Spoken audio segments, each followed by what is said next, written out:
지난주에 이어서 오늘 고린도후서 말씀을 이어가도록 합니다. 고린도후서는 바울 사도가 여러 가지 고린도 교회 내부 문제가 있었던 그 고린도 교회에 쓴 편지 글입니다. 1절 우리 서로 읽어볼까요? 함께 읽어볼까요? 시작.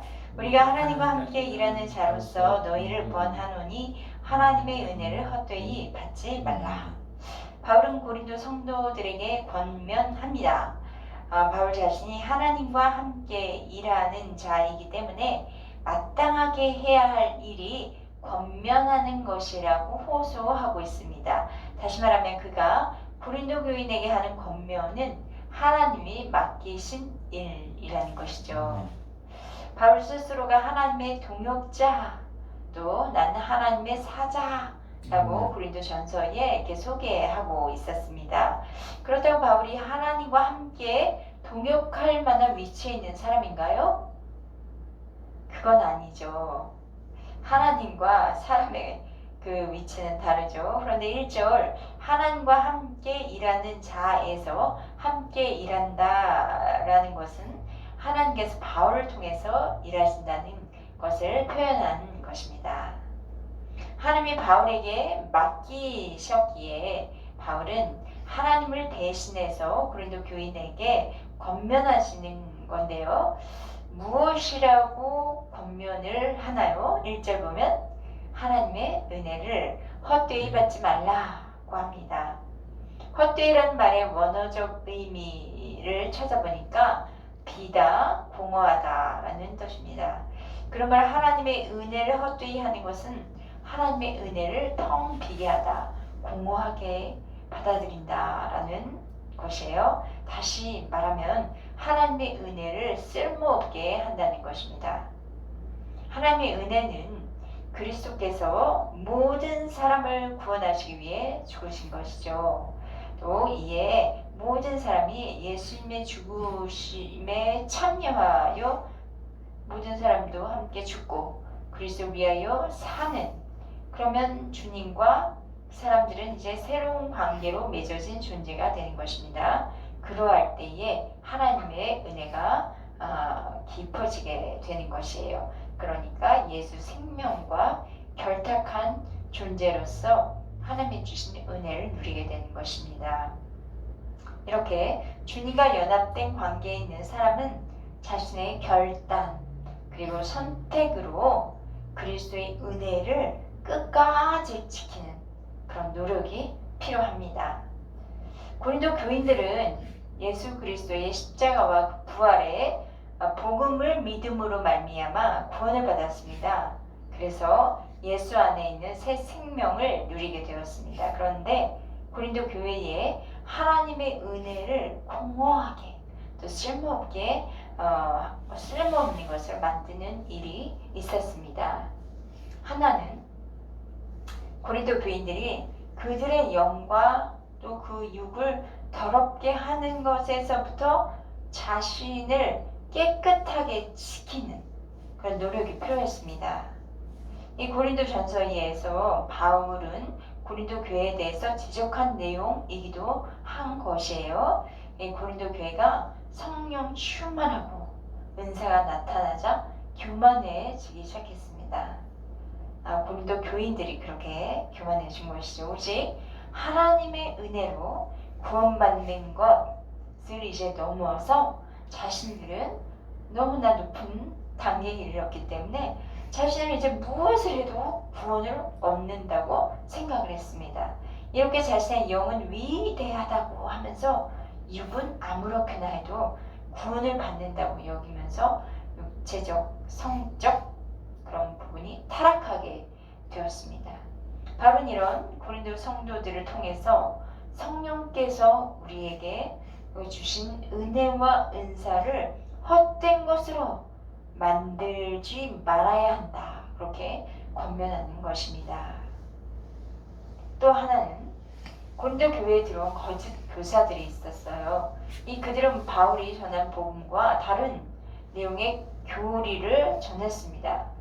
그러니 고린도 교인들 중에 복음으로 변화된 그들의 일부가 그 거짓 교사들의 가르침에 현혹되어서 교회에 문제를 일으켰을 것으로 봅니다. 우리가 이미 받은 은혜를 잘 간직하여 지키는 것이 중요합니다. 은혜 받는 것도 참 중요하고 큰일인데 은혜를 지키는 것은 굉장히 더 중요합니다. 끝까지 은혜를 지키는 것은 어떻게 할 때 끝까지 그 은혜를 지킬 수 있을까요? 내게 주어진, 내가 받은 그 은혜를 세상에 다시 전할 때 그 은혜가 잘 지켜질 수 있습니다. 이를 위해서 하나님은 우리를 통해서 일하시기 원합니다. 일하시기 원합니다. 받은 그리스도의 은혜와 또 그 은사를 감사하며 소중하게 여기면서 방종하거나 교만하면 안 되겠습니다. 겸손하여 나를 통해, 나 자신을 통해서 주신 그 하나님의 은혜가 우리들의 삶 속에서 세상에 나타나지기를 원하는 저와 여러분이 되었으면 좋겠습니다. 2절입니다. 읽겠습니다. 시작. 이르시되 내가 은혜 베풀 때에 너희에게 듣고 구원의 날에 너를 도왔다 하셨으니 보라 지금은 은혜 받을 만한 때요 보라 지금은 구원의 날이로다. 이 구절은 이사야서 49장 8절 말씀을 인용한 것입니다. 여호와께서 그의 종 이사야에게 하신 말씀인데 바벨론 포로된 이스라엘 백성이 앞으로 그 무시받던 그 백성들이 높임을 받을 것이며 완전하게 회복된다는 그 사실이 예언으로 되어 있습니다. 바울은 이사야가 한 예언의 말씀을 지금의 교회 시대에 적용하여 말하고 있습니다. 바울은 하나님의 구원이 이루어지는 때가 다가오고 있음을 강조한 것입니다. 그 때가 임박했다는 것을 강조하고 있는 것이에요. 그래서 하나님은 우리와 함께 하시고 또 그 그리스도의 은혜가 우리와 함께 지금 우리에게 임하는 그 일을 전하는 것을 맡기시기 위해서 우리를 구원해 주시는데 지금은 하나님께서 우리에게 은혜를 베풀어 주실 때입니다. 지금은 우리에게 구원의 날입니다. 복음으로 성도들을 거룩하게 하시는 그런 은혜를 받을 만한 때요. 구원의 날, 그 날을 결코 놓쳐서는 안 되는 소중한 선물입니다. 주님은 보라 그렇게 강조해서 말씀하십니다. 보라 지금은 때가 되었다. 보라 지금은 구원의 날이 되었다 말씀하십니다. 지금 이 말씀이 선포되는 이 자리에 있는 저와 여러분을 그리스도의 은혜 가운데로 또 구원으로 초청하십니다. 여러분은 지금 어려운 문제와 또 그런 상황을 안고 계십니까? 그렇다면 지금 은혜를 받을 만한 때요 구원의 날입니다. 주님의 도우심을 받으시길 바랍니다. 또 여러분은 주님과 함께 영혼을 구원하기 위해 일할 때입니까? 그렇다면 구원의 날 은혜 받을 만한 때에 일에 맡은 자가 되어서 하나님과 함께 일하십시오. 3절 말씀 같이 읽겠습니다. 우리가 이 직분이 비방을 받지 않게 하려고 무엇에든지 아무에게도 거리끼지 않게 하고 바울은 복음 증거하는 직분 가진 자로서 비방받지 않게 하려고 무엇에나 아무에게나 거리끼지 않게 하였습니다. 거리끼는 것은 원어로 실축할 계기가 되고 범죄할 기회가 되고 걸려 넘어질 때라는 뜻입니다. 바울은 자신의 문제로 복음이 전파되는 곳에서 실축하거나 또 범죄할 기회가 있거나 걸려 넘어지는 일이 없기를 바랬어요. 그러나 실제로 바울은 많은 문제에 그냥 휩싸여가지고 비방과 조롱을 받았거든요. 그런데 이런 문제들은 바울 자신의 문제가 아니었고 유대주의자들이 이 바울의 복음 전파를 싫어하고 방해했기 때문입니다. 바울은 맡겨진 그 직분을 감당함에 있어서 자신의 말과 행실 때문에 복음이 비방받지 않도록 자신을 깨어서 돌아보고 있는 것이에요. 우리도 그리스도인으로서 또 복음의 전달자로서 살아가려고 할 때에 혹시 나의 말과 행실이 복음을 전파하고 하나님의 영광 드러내는 것을 가리고 있지는 않은지 늘 자기 자신을 살펴야 합니다. 저는 한 입으로 두 말하는 자처럼 되게 되면 안 되겠다는 다짐을 늘 합니다. 여러분 어떠신가요? 한 입으로 두 말 하시나요? 한 말 하시나요? 한편으로 복음을 전하고 성경을 가르치는 자로서 또 한편으로는 이렇게 가끔 아니 자주 복음과 대치하는 말을 함부로 늘어놓다가 가족들로부터 경고의 메시지를 듣고 회개한 적이 여러 번 있었습니다. 주께서 이런 절 불쌍히 여기시고 말과 행실이 복음에 일치되는 삶으로 인도해 주시기를 기도합니다. 말과 행실이 복음에 일치되는 삶을 살려고 할 때에 일반적인 그냥 평범한 삶 속에서도 그렇게 살기 쉽지 않죠. 그런데 심한 고난에 부딪히면 어때요? 험한 말이 나오고 험한 행동을 하기도 합니다. 그런데 바울은 모진 고난 속에서도 하나님의 일꾼으로 살려고 또 하나님의 일꾼으로 나타내려고 노력했다는 것을 다음 절부터 고백하고 있습니다. 4절 5절 읽겠습니다. 시작. 오직 모든 일에 하나님의 일꾼으로 자천하여 많이 견디는 것과 환난과 궁핍과 고난과 매 맞음과 갇힘과 난동과 수고로움과 자지 못함과 먹지 못함 가운데서도 바울이 이렇게 고난받는 이유는 아까도 말했지만 율법주의에 갇힌 유대주의자들이 중심되어서 바울의 사역, 복음 사역을 방해했기 때문입니다. 바울은 궁핍한 상황이고 또 먹지 못하는 상황에서도 또는 물질적인 어려움이 있는 상황에서도 믿음으로 견디며 하나님의 일꾼으로 그 상황을 이겼습니다.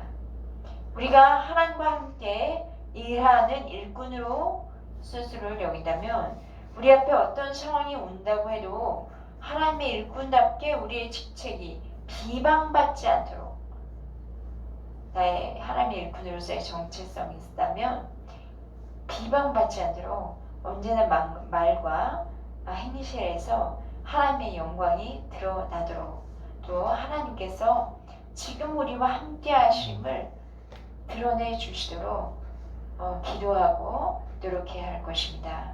바울은 하나님의 함께 하심을 그의 삶 가운데서 어떻게 드러냈는지 보겠습니다. 6절 말씀 읽겠습니다. 시작. 깨끗함과 지식과 오래 참음과 자비함과 성령의 강화와 거짓이 없는 사랑과 이 깨끗함, 지식의 말씀, 인내, 자비, 순전한 사랑이 있는데 또 하나 눈여겨볼 부분이 있어요. 성령의 감화입니다. 성령의 감화는 성령의 임재하심으로 성령의 능력을 나타내는 것이에요. 바울은 성령의 감화로 어떤 삶을 살았냐면 병자를 고치고 귀신을 쫓아내고 죽은 자를 살리는 그 기적을 행하는 삶을 살았습니다. 이 모든 사역은 바울의 능력으로 한 것이 아니라 성령의 감화, 성령의 능력으로 감당했던 것을 알 수 있습니다. 하나님의 일꾼은 성령의 능력을 행하는 사람들입니다. 성령의 능력은 성령의 감화로 성령의 임재가 가득할 때에 나타납니다. 우리가 하나님의 일꾼답게 살아갈 수 있도록 성령의 감화, 성령의 감동하심으로 주어진 모든 사역을 감당할 수 있기를 바랍니다. 성령 충만하고 성령의 인도하심과 성령의 은사를 따라서 그 작은 일에서부터 하나님의 일꾼으로 충성되이 쓰임받는 그런 저와 여러분 되시기를 축복합니다. 7절 말씀입니다. 시작. 진리의 말씀과 하나님의 능력으로 의의 무기를 야외에 가지고. 바울이 또 어떤 삶을 살았는가 보니까 진리의 말씀과 하나님의 능력인 말씀의 무기를 가졌다고 하였습니다. 그러니까 하나님의 일꾼은 성령의 능력과 말씀의 무기를 가져야 구체적으로 일을 감당할 수 있는 것입니다. 그냥 정체성만 가지고는 이 주어진 사명을 감당할 수는 없죠. 구체적으로 뭔가를 이제 구비해야 될 것이 있어요. 그것을 하는 말씀의 무기로 보고 있는데요. 히브리서 4장 12절에 이런 말씀이 있어요. 하나님의 말씀은 살아있고 활력이 있어서 저희 날선 어떤 검보다도 예리하여 공과 용과 및 관절과 골수를 찔러 쪼개기까지 하며 또 마음의 생각과 뜻을 판단하나니. 이렇게 하나님의 말씀은 살아서 그 힘의 능력으로 모든 악한 마귀를 유혹을 물리칩니다. 또 하나님의 일꾼은 이 하나님의 말씀을 검으로 가지고 원수 마귀와 싸우면서 어떤 상황에서도 승리할 수가 있습니다. 7절 보면 진리의 말씀과 하나님의 능력으로라고 하였죠. 하나님의 능력은 헬라어 디나미스 어디서 많이 들어보지 않으셨습니까? 이 폭발적인 힘을 말하면 또 성령의 폭발적인 능력을 말합니다. 주님이 승천하시기 전에 제자들에게 말씀하셨죠. 성령이 너희에게 임하시며 너희가 권능을 받아서, 여기서 권능이 바로 디나미스입니다. 권능을 받아서 예루살렘과 유대와 사마리아와 땅끝까지 이르러 내 증인이 되리라. 이 땅끝까지 복음을 전하며 복음의 증인된 삶을 살아내는 능력은 바울에게 의의 무기다. 그렇게 말하고 있습니다. 저와 여러분이 진리의 말씀 또 하나님의 능력이 의의 무기가 되어서 하나님의 일꾼답게 살아가기를 바랍니다. 8절 말씀 같이 읽겠습니다. 시작. 영광과 욕됨으로 그러했으며 악한 이름과 아름다운 이름으로 그러했느니라. 우리는 속이는 자 같으나 참되고. 이 8절을 조금 이해가 되지 않아서 현대어 성경으로 보았습니다. 이렇게 이야기하고 있네요. 다른 사람이 우리를 존경하거든 경멸하거든 비난하거든 칭찬하거든 주님에 대한 충성에는 우리는 변함이 없습니다. 사람들이 아무리 우리를 거짓말쟁이라고 하더라도 우리는 정직하다고요. 이런 뜻이에요. 그의 고백처럼 바울은 사람들의 평가에 대해서는 초월했습니다. 그의 혈연, 그의 가족과 같은 유대인들의 평가에도 초월했습니다. 바울은 오직 주님을 바라보고 주님만을 위해 살고 주님께 충성할 것이라고 고백을 하는 것입니다. 왜냐하면 그가 전하는 복음은 거짓이 없고 진실하고 영원하기 때문입니다. 저와 여러분이 전하는 복음은 거짓이 없고 진실하며 영원합니다. 영혼을 살리는 능력입니다. 그러므로 복음을 전하는 하나님의 일꾼들이여 두려워할 것 없습니다. 염려할 것 없어요. 담대합시다. 저와 여러분이 거하는 처소에서 저와 여러분이 거하는 어떤 환경에서든지 하나님의 영광의 복음을 나의 입술로 나의 삶의 행실로 전하는 것에 대해서 우리 담대하며 기뻐합시다. 바울도 패러독스한 진리, 그 역설적인 진리를 다음 절부터 설명하고 있는데 그의 생생한 간증이라고도 할 수 있어요. 9절 말씀 읽어보겠습니다. 시작. 무명한 자 같으나 유명한 자요 죽은 자 같으나 보라 우리가 살아있고 징계를 받는 자 같으나 죽임을 당하지 아니요. 도대체 어떤 삶을 살았길래 이랬을까요? 왜 무명한 자 같다 그런 표현을 했을까 보니까 그것은 바울은 세상이 추구하는 명예나 권세, 물질을 위해서 살지 않았기 때문에 자신이 무명한 자 같다고 그렇게 표현하는 것이에요. 그런데 그래도 뭐라고 합니까? 난 실상은 유명한 자예요. 이렇게 이야기하는 거예요. 이 살아계시며 온 세상의 통치자가 되시는 그 하나님 안에서 인정을 받고 있기 때문에 그는 유명한 자예요. 또 다음엔 죽은 자 같다 자신을 이야기합니다. 복음 때문에 감옥에 갇히고 핍박받고 또 징계받는 것 같아서 보기에는 죽은 자 같아 보였던 겁니다. 그런데 바울은 그런 상황에서도 하나님의 은혜로 죽임당하지 않았어요. 벌떡벌떡 일어났어요. 근데 그의 종말은 이 땅에서의 종말은 순교였거든요. 순교 후에도 그의 영혼은 어떻게 됐을까요?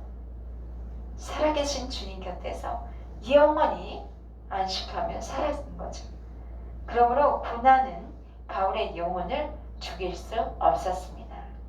하나님의 일꾼은 죽은 자 같으나 예수 안에서 살아있는 사람들입니다.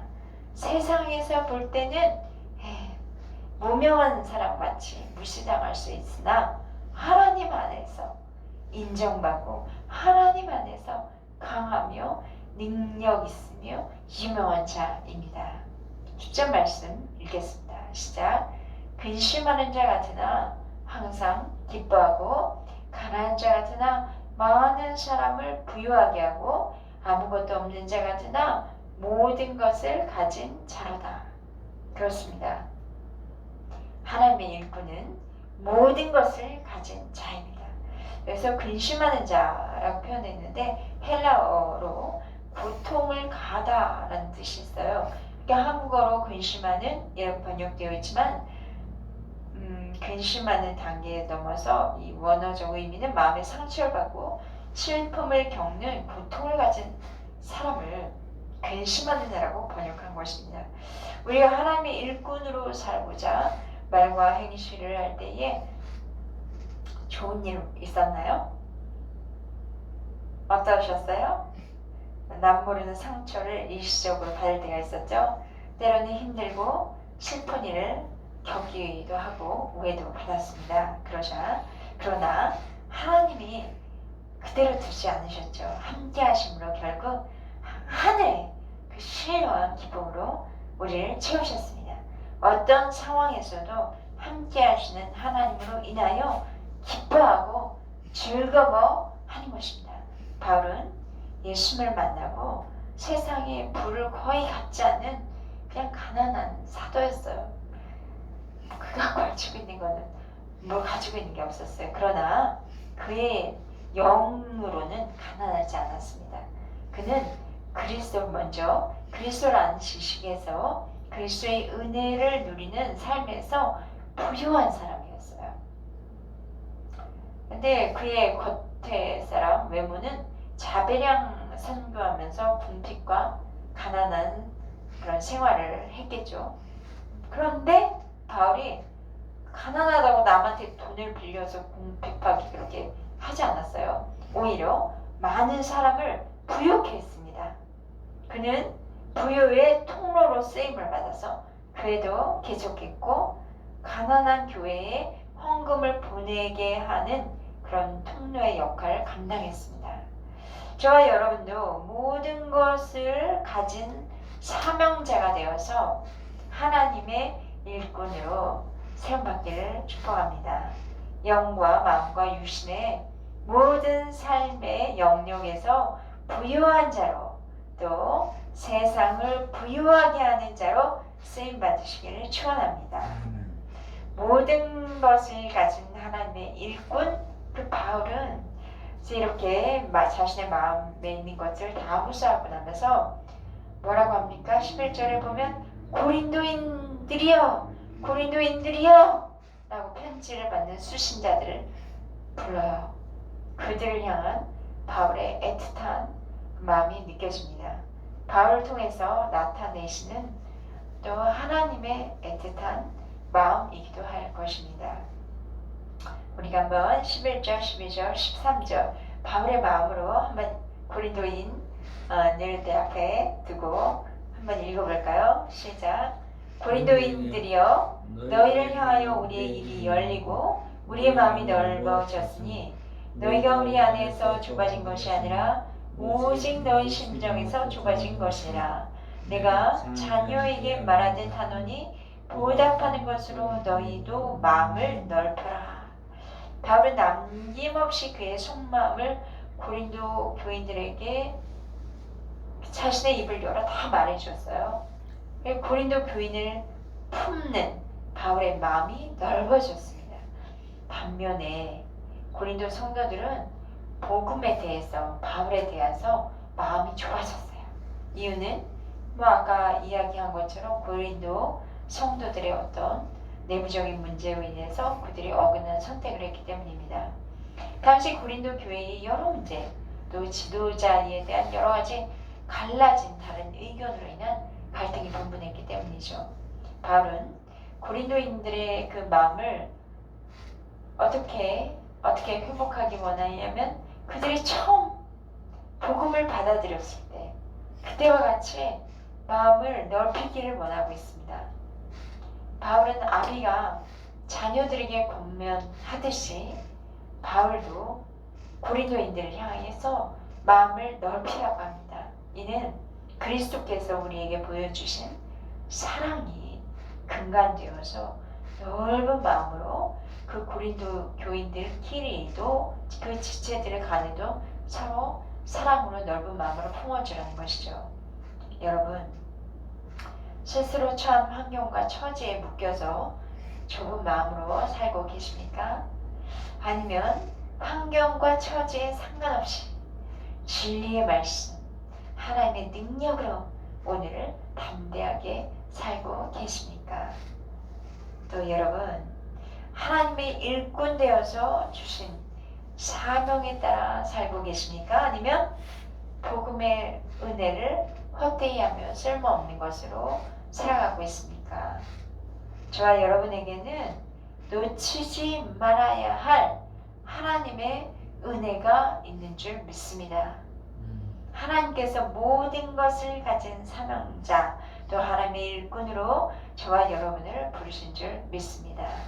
지금까지 옹색한 마음으로 살았다면 우리에게 주셨던 그 복음의 은혜를 새롭게 누리며 또 지키며 살아가시기를 바랍니다. 아멘. 하나님의 일꾼된 여러분이 진리의 말씀과 하나님의 능력으로 그 환경과 처지를 이기며 오늘을 살아가게 하실 줄 믿습니다. 우리의 가정과 우리의 교회에 더불어 내가 거하는 곳곳에서 넓은 그리스도의 마음으로 사람들을 품고 또 그들에게 예수 사랑을 나타내는 예수님 닮은 예수님을 본받는 귀한 성도들 되시기를 주의 이름으로 축복합니다. 기도하시겠습니다.